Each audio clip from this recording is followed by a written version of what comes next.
This is Health Matters, a podcast from Mayo Clinic where we discuss the latest medical advice, news, and research to help you live a happier and healthier life.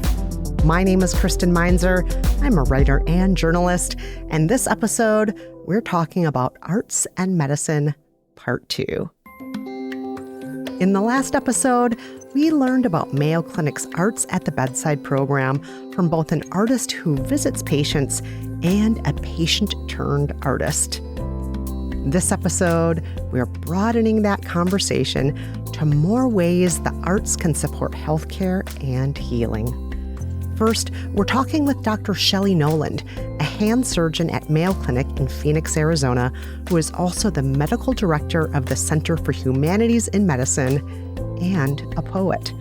Then, after the break, we'll hear from Tane Danger, an improv performer and Mayo Clinic artist in residence, about what happens when doctors do improv.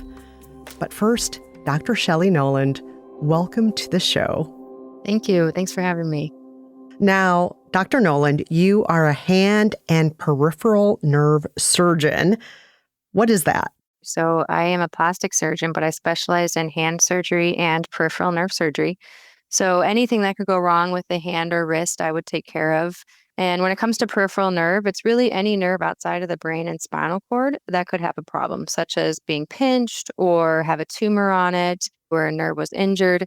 And that includes bringing life back to patients who have paralyzed arms. Wow. One of my areas of expertise. That is incredible. But the main reason we're talking with you today is about a different kind of incredible work that you're a part of. You are the medical director of the Center for Humanities in Medicine. What made you feel called to combine humanities with your work as a medical superhero professional? I'm sure you're aware with all of the physicians that you meet, the long journey that medical training is. And I think that doctors, we tend to get in the rut of, okay, let's take that next achievement. Let's check that next box. And I think that I'm not alone in this. When physicians reach kind of that 5-10 years out in practice, that's when we start asking those questions like, is this all there is? I've mastered the clinical care. I can do the surgeries, but it feels like something else is missing. For me, that really coincided with COVID pandemic. Mm-hmm. And I found myself having a little bit more time and starting to ask some more of those questions. And the way I integrated with art was through poetry. And I began writing and taking classes. And through poetry, I found the humanities and medicine overall. So was able to get involved and then became the chair of our humanities and medicine committee and the medical director for the Center for Humanities and Medicine. And how do you feel that poetry speaks to or enhances your medical career? In medicine, we have to get comfortable with the gray zone. Everything's not black and white. There's a lot of ambiguity. There's a lot of not knowing that we have to tolerate. Poetry allows for that because it helps us find words for things that we have a hard time expressing. Doctors want to be correct. We want to be perfect, but poetry gives us that space to not be perfect and a space where we don't have to know all the answers and it doesn't have to be correct or right. Yes. Let's talk about the center more broadly. The center's mission is to integrate arts and humanities into the healing environment. What are some of the different types of art programs you have available? We have 3 centers across the Mayo Clinic enterprise, and each center offers programming. One of the biggest programs that we offer is bedside arts. So this is actually arts being done at the bedside of the patient. We also offer musical performances. We offer medical education programs such as a distinction in applied medical and health humanities for medical students. We do staff retreats. We do staff workshops. We actually teach continuing medical education courses. Really, the sky's the limit on what humanities offers because there is so much.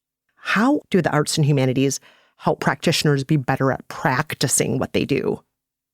I think art allows for us as practitioners to be better observers of the patient. And that's really important when, looking at a patient and trying to figure out what the problem is, what's going on. It improves our communication skills. It improves our self-awareness. Participating in some of these arts helps team building, gives us that space for self-reflection so that we can really bring our whole self to work. And at the same time, decreasing burnout and stress from the provider Mm. perspective. Let's shift now over to talking about how the arts and humanities help your patients. So, bedside arts. Let's talk about that in particular. How have you seen bedside arts help patients through healing, through the mental challenges of being a patient, and so on? There are many ways that the arts help patients who are inpatients in the hospital, and that is through bedside arts. The main ways that that's incorporated is going to be through music engagement, through the visual arts, movement based work, or reflective writing practices. Studies have shown that patients who see nature or art from the bedside recuperate about 1 day faster than those who don't. And they also use Ah, fewer pain medications.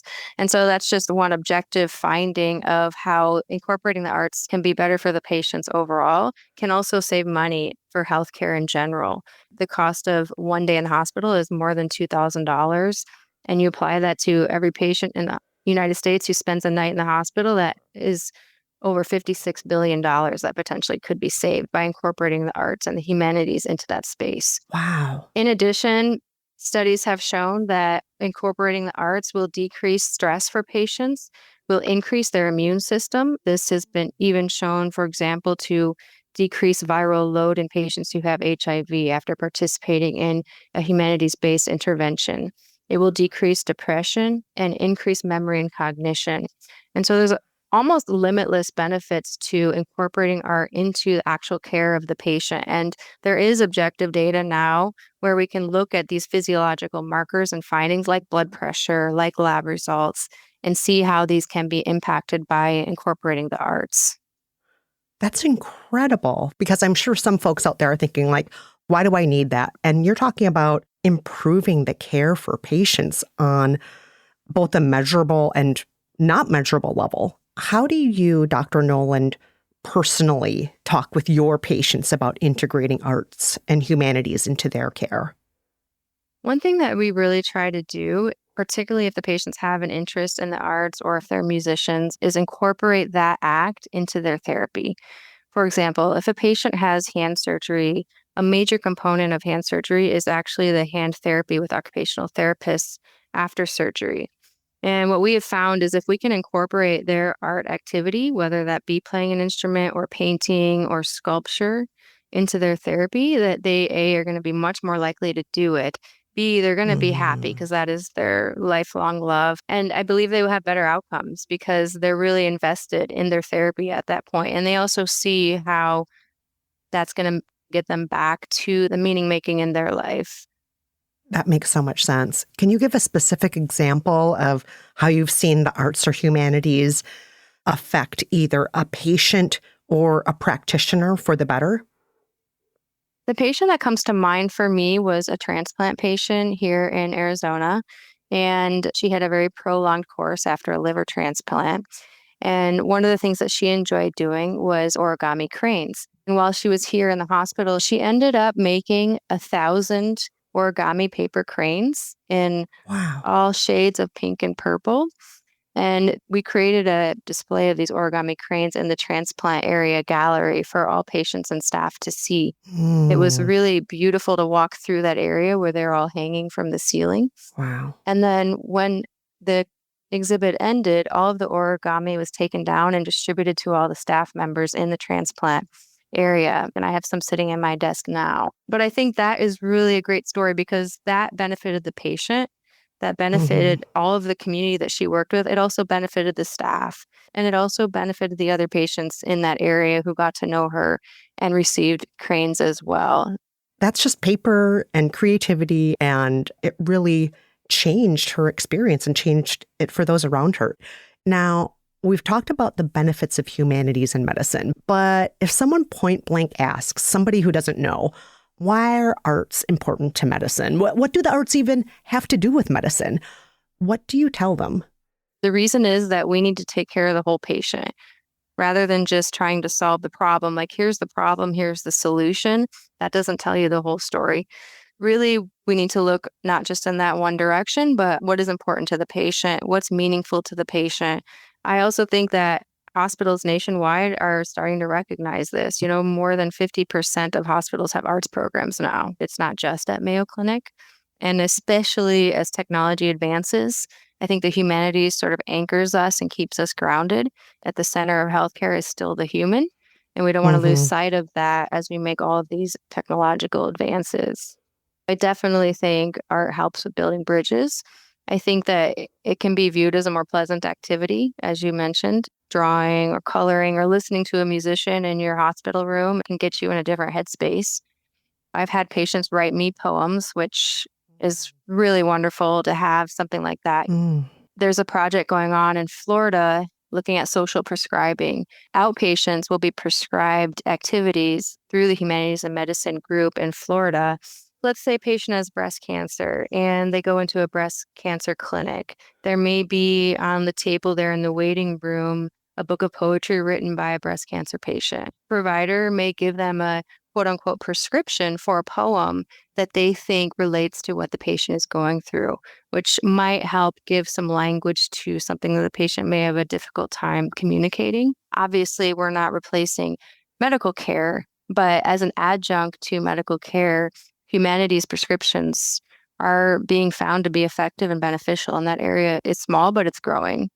I keep thinking of that quote from Dead Poet Society. Medicine, law, business, engineering, these are noble pursuits and necessary to sustain life. But poetry, beauty, romance, love, these are what we stay alive for. So I think what you're doing is just such fantastic work. And you have the stats to prove it. Thank you so much, Dr. Noland. Thank you.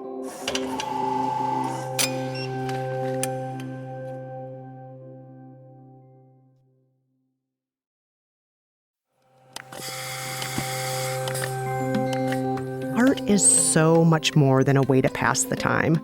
For medical providers, the arts can help them learn to be comfortable with ambiguity, listen better, think about patient care more holistically, and avoid stress and burnout. And when it comes to patients, research shows that the arts can help folks recover more quickly, experience less pain, boost their immune systems, improve their mental health, and become more invested in the healing process, as well as lots of other tangible and intangible benefits. Many hospitals are now recognizing the powerful role arts and arts training can play in their ability to provide care, which brings us to our next guest. Tane Danger is an artist in residence at Mayo Clinic, and his medium is improv performance. Tane Danger, welcome to the show. I am so excited to be on the show. Thank you for having me. At Mayo Clinic, you are the inaugural Dolores Jane Lavin Center for Humanities in Medicine artist in residence, and your medium is improv. We're going to talk about what this job is, but first of all, for those who might not know, what exactly is improv? Improv is this amazing, beautiful art form where people come together and they create a performance where nothing is scripted ahead of time. Everything is made up on the spot, completely off the top of their heads. And that requires a certain level of creativity and communication and thinking on your feet, which is really pretty amazing and beautiful to watch. And all of that stuff is useful in such a wide variety of situations, which brings us to your artist in residency role. It is, according to the job description, a role that is supposed to enhance the healthcare experience by integrating the arts and humanities into clinical practice, education, and research. Explain what that means. My notion is that improv is teaching us how to communicate, how to listen really well, how to collaborate with another person, how to think on our feet. But specifically in this healthcare space, we are using improv as a training toolkit for folks to experiment with. How do I listen to a patient or a colleague as we are trying to navigate something together? And maybe that's a simple patient interaction just in a regular visit, or maybe that's something in a surgical setting where it is high stakes and things are complicated. If we have someone in a medical setting who isn't listening really well, that can create all kinds of issues and problems, whether they are not listening as much as we would like to the patient or to the rest of their medical team or to other folks. And so practicing that, how do we listen? How do we stay open and engaged? Similarly, like how we collaborate with each other and how we think about the give and take of any kind of situation, absolutely fundamental to how we think about improv and how we can do healthcare extremely well. But that give and take, that good collaboration, it's not something that just sort of happens automatically, right? Like it's something that we have to practice and practice in a variety of different ways. Like, okay, when do I step forward? When do I lean back? When do I step in to support somebody else? When do I take the lead? That's easy to say, but that muscle of how we actually do that is something that we need folks practicing from the moment that they enter medical school all the way up through their entire career in residency, every single step of the way. So how did this collaboration come to be? Because you and I can say intellectually, there's obviously something in improv that we can all benefit from, especially in a medical setting. But how did medicine and improv come together? There is a very long history of this. Some folks might be familiar with Jane Addams, a pioneering individual doing social work in Chicago. She, in the early part of the 20th century, was working with primarily children, and she would take exercises out of the world of theater as a way to help children, particularly children from disadvantaged backgrounds or often like orphans, and help them learn how to work together. Like, how do you play together in a way that's healthy and constructive and going to do some good things together? So that's Jane Addams. She had a few of those students who were like, well, these are really cool exercises and programs and things that she's doing. What if we borrowed some of these exercises and started just doing them as a way to create theater on stage? And one of these students, Viola Spolin, basically goes on to be one of the founders of what we think of now as improv theater. Then it gets all the way full circle where it kind of is like rediscovered in some ways that, oh, okay, these things that these improv artists on stage are doing, those would be really valuable skills off stage as well. And so then we bring it back into the medical space as a way for people to borrow these theater games and exercises as a way to practice like communication and collaboration. There's a woman in Chicago right now, Katie Watson. She coined that term, medical improv, and wrote some of the original published research papers about how you can use improv as a tool to teach people communication and collaboration skills in a healthcare setting. One of the people I get to work with is Dr. Diem Vu, and she, before I was at Mayo, took an improv course, and she has told me that improv was one of the most valuable tools that she brought into her practice. And then when I started this work here at Mayo, she wanted me to come and bring that to her surgical residents because she felt like this was something that she wanted to share with the folks that she was now in charge of leading. It also just makes it clear this isn't a silly new experimental way of trying things. This has a long and storied history, but I just want to make sure I understand this correctly. You aren't working directly with patients. You're working actually with physicians, nurses, and staff and medical students. Isn't that right?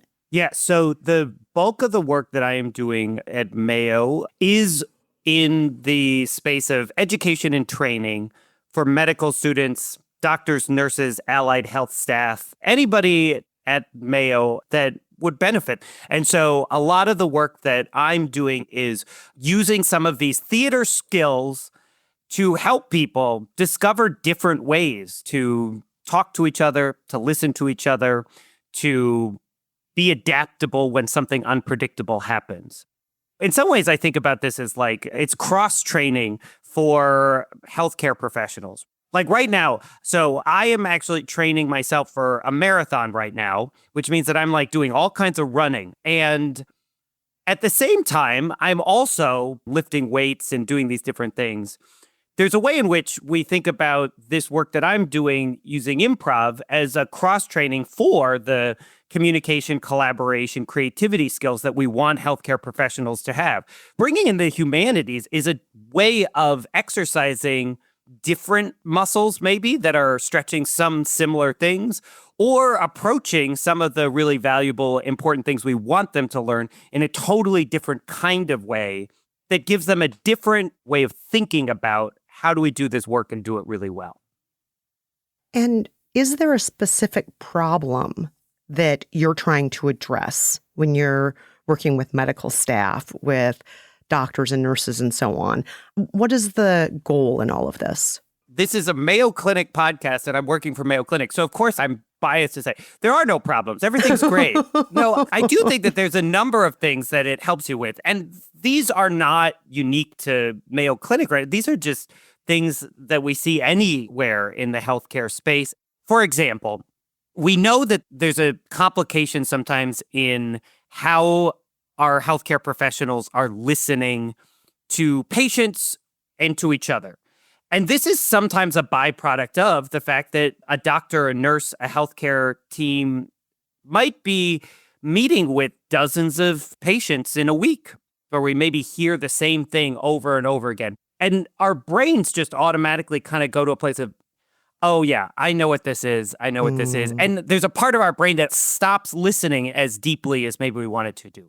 And so there's one way in which this improv training is helping us stay present and keep listening actively. Like, you're meeting the patient, and you're like, I've seen this 1,000 times, but your patient hasn't seen this 1,000 times before. This is new and it's novel to them.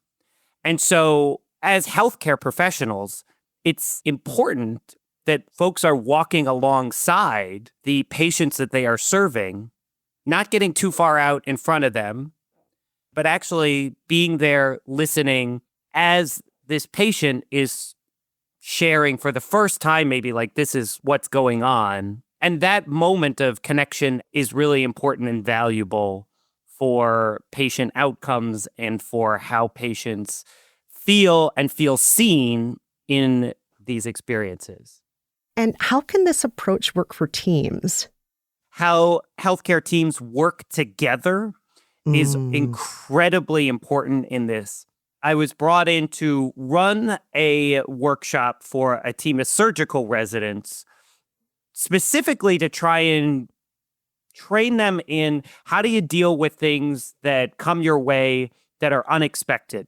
And we have a whole variety of improv exercises that train us in how to do that. And so we did that for a couple of hours in a workshop. And then we took this group of surgical residents and we put them into the simulation center where in the middle of the scenario, something unexpected was going to happen. And they, as a team, were going to have to lean on each other to figure out how to deal with this situation. And that is something that requires a lot of mental flexibility. It requires a lot of trust between the team, and it requires really clear and open communication for people to be able to know who is doing what and when. Like, those things allow us to pivot and move in a really high stakes, difficult situation more quickly, in a more connected way, and in a way where we're doing it together. That sounds incredibly useful and not at all like I think some people might be imagining when they think improv theater, like, all right, somebody yell out a word related to the season that we're in. I have a joke where I'm like, what is medical improv? What it is not is, can I get a suggestion for what surgery we should do today? I think a lot of people, when they hear improv, their brain goes to, well, this is role playing. And actually, there's very little like that we're focusing on. I just invite people to think about, okay, you're in a healthcare situation and all of a sudden there's alarms going off. How do you self-regulate and maintain, I am calm, collected, and I can move through this situation because I know that I can adapt? That is a kind of mindset that requires practice. It doesn't just happen automatically. All right, we're going to dive in a little bit more now into what you're teaching these students. one course of curriculum you have is serious play, learning from improvisational theater to deepen therapeutic connection and collaboration in medical settings. What exactly is that? Serious play in the class that I get to teach through the med school, it is 8 weeks, and we get to go through different improv exercises that are training these different skills. We get to go in a whole variety of different directions. We get to spend a whole period of time on nonverbal communication, which I think is a really valuable and underrated, perhaps, part of communication. And we get to build and scaffold the education over that period of time. Can you give an example of what one of those lessons might be? Let me do the nonverbal communication one, because I've had a lot of students say that it's a really valuable piece of this. So we are all communicating nonverbally all the time. So if you don't believe me, go and look around at people, and you are going to read all kinds of different things into their facial expressions, how they hold themselves, just the energy that you are experiencing when you interact with somebody. Are they happy to see you? Are they excited? Are they calm? Are they nervous? We can sense all of that before they ever start speaking. We spend time in serious play practicing non-verbally. What do I want to communicate?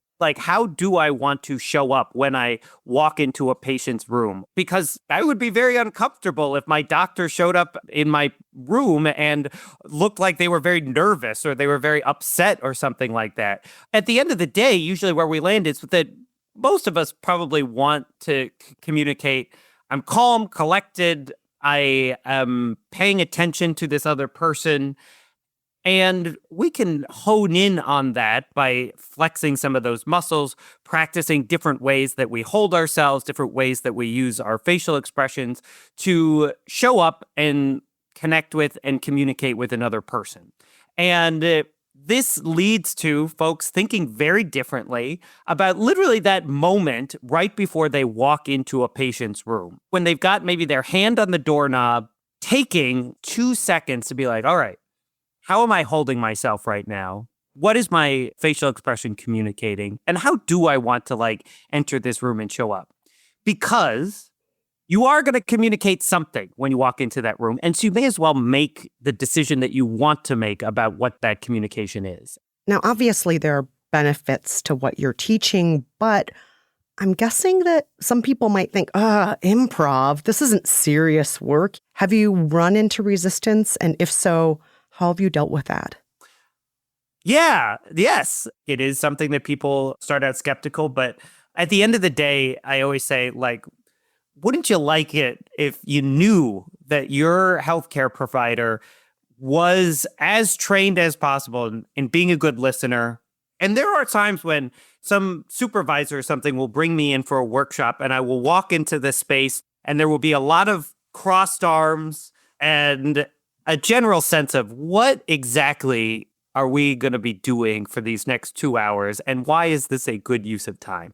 I will say that I have a hard time thinking of a workshop that we didn't end up in a place where virtually everyone at the end was like, I get it. I get why this was valuable and useful. Would it be possible for you and I to maybe do one of those exercises right now, where you can maybe put me in the shoes of one of your students? Yeah. Let's do this. So one of the key things that we teach in the class is a pretty basic but really fundamental improv concept. So we're going to just have a quick conversation, but basically we're going to go back and forth with each other. But in this first round, the first 2 words I want you to say are no, because no matter what I say. Okay. I'll get us started. So no, because I think that this podcast, we've spent enough time here and it's time for this to be over.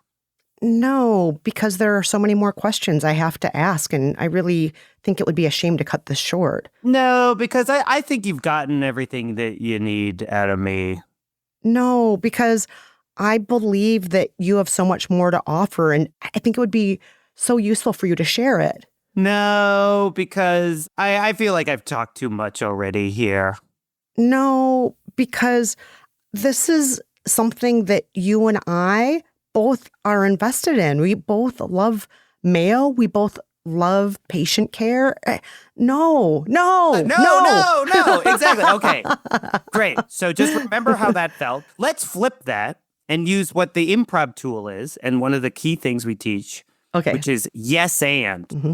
We can do a similar conversation, but we'll have it be the first two words that we say are yes and to each other. So, Okay. yes. And I'm actually looking forward to talking some more with you here. Yes. And I have so many more questions, and I know you have a lot more to offer today. Yes. And I actually am really excited to talk more about this work and how it even bleeds out into a whole bunch of different parts of the system that we haven't even talked about yet. Yes. And I am so excited to hear more examples and more exercises, more things that I can visualize being in your classroom doing. Yes, and like more questions about exercises are great because then we can really like demonstrate this for folks who are listening. Yes. And yeah, see, this is yes. great. Yeah. So yes and is this really core improv concept. And this is an actual exercise we do in class. And we do it this way because we want people to see how much changing those two words can change how we interact with somebody else, and it can change the tone of the conversation that we have with somebody else. And so, as hopefully you saw it, like when we do No Because, it was very nice No Because you were still very encouraging to me. And yet, like, because I kept saying no to you, we kind of ended up in this argumentative space. Mm-hmm. We just kind of went back and forth, and it was just, no, this isn't going to work. No, this isn't going to work. Mm-hmm. Versus when we say yes and to each other, and we use that as both the actual words and the mindset for how we approach this, we end up in a place where we are collaborating, we are moving something forward, and you can hear that the energy and the excitement and the tone of it changed. Mm-hmm. And so we train folks in using yes and as both a tool for interacting with patients, thinking about how and where can I say yes and to my patients as a way to engage with them and have a different kind of conversation, as well as like within a healthcare team. Obviously, that's not always going to be the right answer. If that's kind of where we start, we're much more likely to end up in a collaborative space with our team members and our patients. And we're much more likely to be in a mode where we are listening to the other person really well, because we have to be if we're going to really actually say yes and to what they say. How have your students been affected by this improv education? Have your students given you specific examples of how it's transformed their practice? So I had one student who took my serious play course a few years ago. And then he actually had the notion to bring that same training and tool set to other work that he was doing in a field called street medicine, which is providing healthcare services to the unhoused. And as you can imagine, providing healthcare in unhoused settings is a situation where there is a lot of unpredictability and a lot of unknowns. And so being flexible, being able to think on your feet, being able to adapt, and also being able to listen empathetically and compassionately to the people that you are there to serve is incredibly important. Yeah. There's another quick one, which is I had a student who took the improv course with me, and she graduated from the Mayo Clinic Medical School last year. And she came up to me afterwards and she said, I just want to thank you for the class that we did together. Throughout my time here as a medical student, over and over again, we would be in high-stakes situations or difficult scenarios. And my fellow students would always look to me and they would be like, you're always so calm, even when like it's really stressful and really difficult. How do you do that?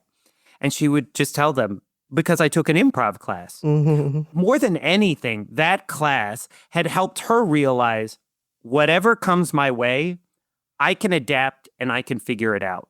I know the science, I know the medicine, and what the improv part is helping me do is just learn how to apply what I need to apply in that moment, think on my feet, and not get overly anxious or nervous in those moments because I know I'm going to be able to figure it out. Are there other topics your courses have covered that you find really valuable?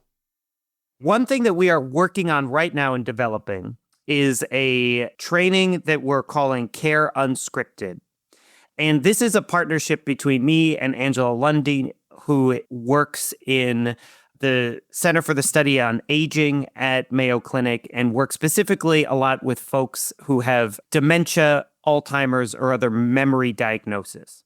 Mm-hmm. And Angela and I are working together on building this Care Unscripted training to provide caregivers of people with a dementia, Alzheimer's, or other memory diagnosis some of the tools that they need in order to do what they need to do while staying connected, maintaining a relationship with this other person, being a good listener, and ultimately being really empathetic. And that's not easy. Can you walk us through some of the things that you're trying to impart on your students when it comes to entering the space with a memory patient or a family member who may be seeing the world differently than the world maybe actually is, or maybe they're living in a different time in this moment? 100%. And I'm so glad that you framed it that way, of that the people that we're talking about who have one of these memory diagnoses are experiencing the world differently. Mm-hmm. Because our mind goes to, well, they're wrong, or this is incorrect. No, Grandma, I'm Mary. I'm not Francine. I'm Mary. And then that puts us into a mindset where we feel like, oh, it's our job to correct them. A perfect example of no, because. Exactly. And so instead, if we can just even adopt that mindset of they are experiencing things differently than we are, and I want to try and understand and maybe for a moment step into that world the way that they are, that is going to smoothen the way that we connect with them and make that a lot less painful and a lot less difficult. I'm not saying that it's not going to be difficult. Yeah. And yet, going back to the exercise we did earlier, the yes and exercise, somebody with a memory diagnosis says to you, hey, today's my birthday. And you want to say, it's not your birthday. Like, no, it's not. That generally doesn't actually accomplish very much, right? Like to argue with that person about whether or not that is true. Rather, is there a way creatively where we can say, yes, and I am so excited. Today is your birthday, and that means that we are going to get to go out together and go to lunch together, and I'm really looking forward to that. And now we've pivoted to having a different exchange with this other person, and it allows us to focus on what really, I think, is most meaningful and matters in that space, which is the connection and the relationship with that other person. That's what we care about the most. Do you have any hopes of crossing over into working more directly with patients? I would love that. Yes. So a couple of things. I think, yes, I would love that. I mean, we talked early on about improv is not just about being funny, and the trainings that we're doing are not focused on making people laugh or being humorous. That all said, I think that there actually is a tremendous benefit for people to find ways to laugh together, to have fun together, to play together. I think that that would be really valuable in a patient setting as well. And then the other piece that I'll just say is that we've gotten a little bit into a field of using improv performance as a way to engage patients and community members generally. So we've done a couple of experiment type events where we've had a community performance where we are going to invite people to talk about a healthcare issue. And then we have our team of improv performers listening to that.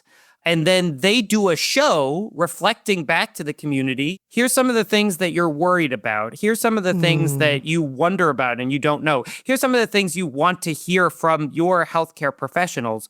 And there's a way in which bringing that to life on stage is a processing mechanism. It gives people a way to talk about and then hear and think about maybe what is a heavy or difficult subject sometimes in a slightly more approachable way. And it opens up a way for healthcare professionals to hear differently, like what patients or future patients are thinking about and want to hear and want to understand better about how a particular healthcare situation might work.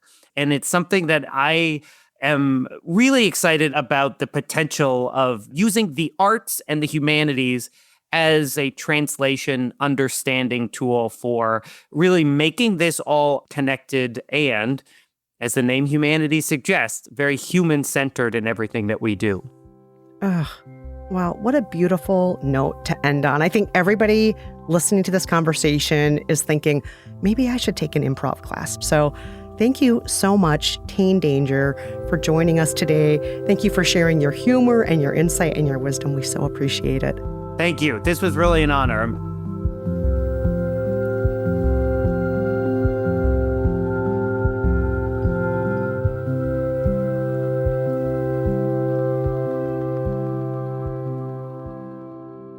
So it turns out medical improv isn't making jokes about healthcare.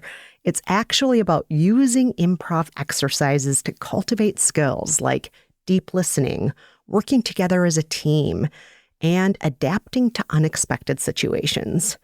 As an artist in residence, Tane Danger uses improv to help healthcare professionals become better at what they do. And one day, maybe that work will even extend to helping patients with education and healing as well. At the end of the day, art and science don't have to be opposites. Instead, they can be two complementary sides of medical care. The humanities remind us that even though we're living through so many amazing technological advances, deep down, we're all still human beings doing our best to help and connect with each other. Okay, that's all for this episode. But if you've got a question or topic suggestion, you can leave us a voicemail at 507-538-6272. We might even feature your voice on the show. For more Health Matters episodes and resources, head to mayoclinic.org/healthmatters. And if you found this show helpful, please subscribe and make sure to rate and review us on your podcast app. It really does help others find our show. Thanks for listening, and until next time, take care and stay healthy.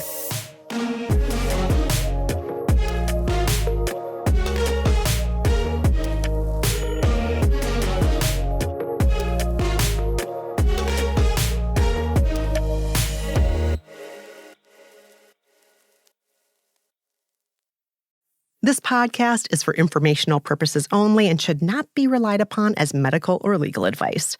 Always consult with a qualified healthcare provider for any medical questions. The appearance of any guest does not imply an endorsement of them, their employer, or any entity they represent. The views and opinions are those of the speakers and do not necessarily reflect the views of Mayo Clinic. Reference to any product, service, or entity does not constitute an endorsement of or recommendation by Mayo Clinic.